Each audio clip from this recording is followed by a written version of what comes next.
I've been sick for a week straight. And then I start feeling a little bit better today. And I started my period.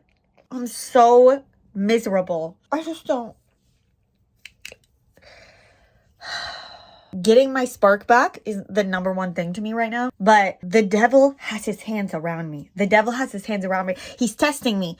Okay, he's testing me. He said, how can I make sure that you don't get your spark back, bitch? I'm gonna throw shit your way. I'm gonna throw shit your way. And that's what he's been doing. Okay, I need to fix this. My whole area has also been extremely riddled with wildfire smoke. And today is the first day that it's not. So I need to get out there and I need to do something. I need to do something today. And I'm sick of being sick, to be honest. Do something today to get my spark back. Okay, let's do it. I don't know what yet. Okay, so I've been sitting here racking my brain like, oh, I feel so bad right now. I don't feel good at all. But I haven't made a video for a week, which is not part of my plan. My plan is to make videos every day. At least a 5-minute little vlog. And I haven't done it in a week now, so don't like that. Not the vibe. But I don't feel good still. And so I'm like, what's something low impact, if you will, that I could do to help get my spark back? And I thought of it. Plan how to get my spark back. Make a little plan. So that's what I'm going to do. Sorry if I look like a mess. Actually, I'm not. I'm not actually. Hope that helps. Welcome to How to Get Your Spark Back 101. Okay, first of all, paper, pen, Sharpie for bolder font, highlighter just in case. Also, I happen to have these cute star stickers, and I'm just going to jazz it up with these. Oh, and also, caffeine. I'm not a coffee drinker. I'm not going to lie. I hardly ever drink coffee, only for like special vibe type occasions. This is a caffeinated tea drink at home. You can hear the helicopters above because they're still trying to put out the fires. Anyway, I also have this little fireplace going to curate the vibe. We're creating a vibe right now. This is a moment, okay? This is what you can do at home. But I'm going to teach you how to get your spark back 101 while also planning how to get my own spark back. Should I be giving you advice? I'm not sure. I'm not sure, but I'm going to do it anyways. Maybe you get something from it. Maybe you don't.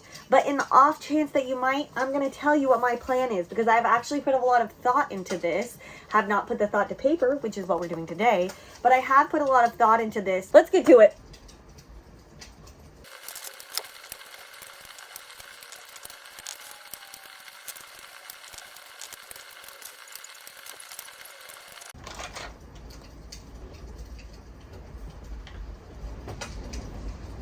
Oh, do you hear that wind? That's crazy. Oh, it's cold. Let me sit down on the blanket. Okay, so, hold on.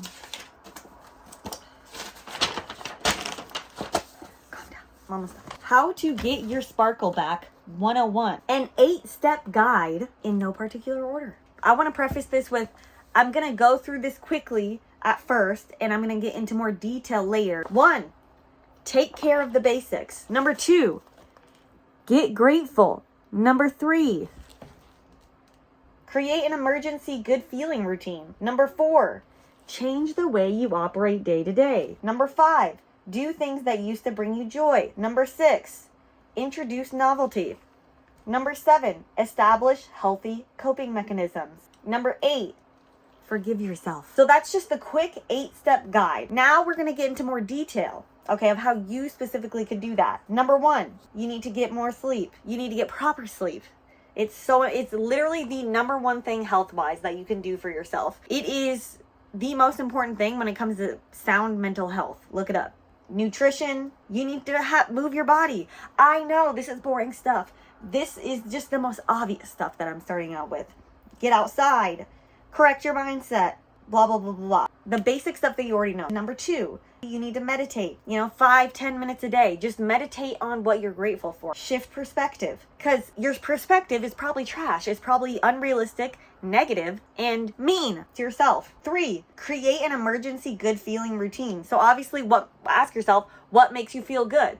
And do that in a pinch when you're getting these really negative vibes, you're getting down on yourself, and it's just not cute. It's not fun. 4, change the way you operate day to day. But what are you currently doing that's bringing you down? And what can you do to stop it? Are you self-hating? Are you being unrealistically negative toward yourself? Are you binge eating? Are you chain smoking? I mean, I don't know what your life is like, okay? Find your very negative habits that you feel ashamed about, that you do potentially as a coping mechanism, right? And replace them. Number 5, do things that used to bring you joy. What used to bring you joy? Think about it from infanthood to adulthood, okay? What are the little things in your life that have sparked joy, okay, Marie Kondo, for you at one point in your life? And just do those things once, twice, however often you want to do them. But just revisit them because it's fun. 6, you need to take your routine that you have now and create novelty in it. So let's say you work really early and you have to wake up really early. Wake up early enough to have 20 minutes to watch the sunrise instead of just waking up at your last alarm and dragging yourself to the shower and to cook the most quick meal you possibly can. Another thing, if that's too much, is make a specialty coffee in the morning. If you normally just make coffee with half and half and sugar, add some cinnamon in there. Make yourself a little pumpkin puree on a Sunday, meal prep, and have that for the week. Change something small to create novelty in your life. And it doesn't just have to be in the morning. That's just the first thing that came to my mind. 7, establish healthy coping mechanisms. I already kind of got into this earlier, but it's important that you sit down, write a list of where you're going wrong in life. For example, one of my places where I go wrong, which I'm learning to curb this at the moment, but I have a shopping addiction, okay? It's not good. It's not cute. I'm not proud of it. But my goal now is specifically to clothes. I have a shopping addiction to clothes. And I don't buy new clothes, but I buy thrifted clothes. Doesn't matter if you're constantly shopping all the time, right? I have a shopping addiction. So instead of shopping for more clothes, because I have plenty of clothes, every time I get the urge to shop, I'm going to replace that with creating a cute outfit. Bam! There we go.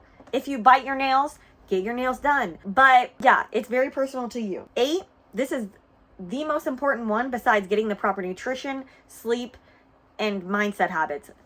And that is forgive yourself. Forgive yourself for what you have not yet done. And I'm going to read this specifically because I felt like it was smart and I liked what I said when I wrote it down. So I'm going to share it with you. You need to tell yourself that it's okay to go through periods of inactivity. In fact, it's perfectly normal. Finding shame for the pace of your life is one of the silliest things that you can do. Pace is extremely case by case and specific to each individual. There is no specifics that are generalized because this is real life, which is extremely nuanced and has many, many, many variables, often that are out of your control. So we need to stop comparing to other people, even to yourself at other times, and just accept things the way they are, when they are the way they are, and change what you can when you can. And sometimes you can't change anything and you're going to go through 6 months to a year of just laying in your bed a lot. Oh, well. That's normal. Get over it. Because the longer that you dwell on it, the worse you're going to feel about it. Then the worse you're going to feel about yourself. And then you're just going to end up laying around for longer because your energy is going to be sucked out of your body. And your desire to do anything is going to be sucked out of your body because you're so down on yourself that you already haven't done anything. And then it's just a self-fulfilling prophecy. It's just a cycle of like, I feel bad because I'm not doing anything. So I feel bad about myself and I hate myself. So I'm too depressed to do anything. So I'm just going to lay in bed. And then I hate myself because I'm not doing anything. And then it just more and more time goes on. Quit it. Accept that that's normal. And when you do feel ready and you do feel the energy, act then and stop dwelling on what you haven't done. And just accept that rest is a part of life. Rest is a part of the strategy to living with a spark. Life ebbs and flows, and it's very human to experience periods of inactivity. So stop trying to not be human, you weirdo. Like, it's normal. Love yourself at every stage and every phase, honey. Okay? Now, I'm going to get into the specifics of what I'm going to do, okay? In case you're interested or want some inspo of what to do in your own life. So my plan specifically is do the things you've been putting off. You know what the hell they are. Okay, I don't have to tell you. Something that I've been putting off is making videos. I love making videos. It's just fun. It's just silly. We're having a good time. There's something in your life that you've been putting off. And there's multiple things probably in your life that you've been putting off, that I've been putting off. Once you do the activity that you've been needing to do, you're going to feel immediate relief. You're going to feel so much better. and you're going to love life a lot more. So stop putting off the small things and the big things.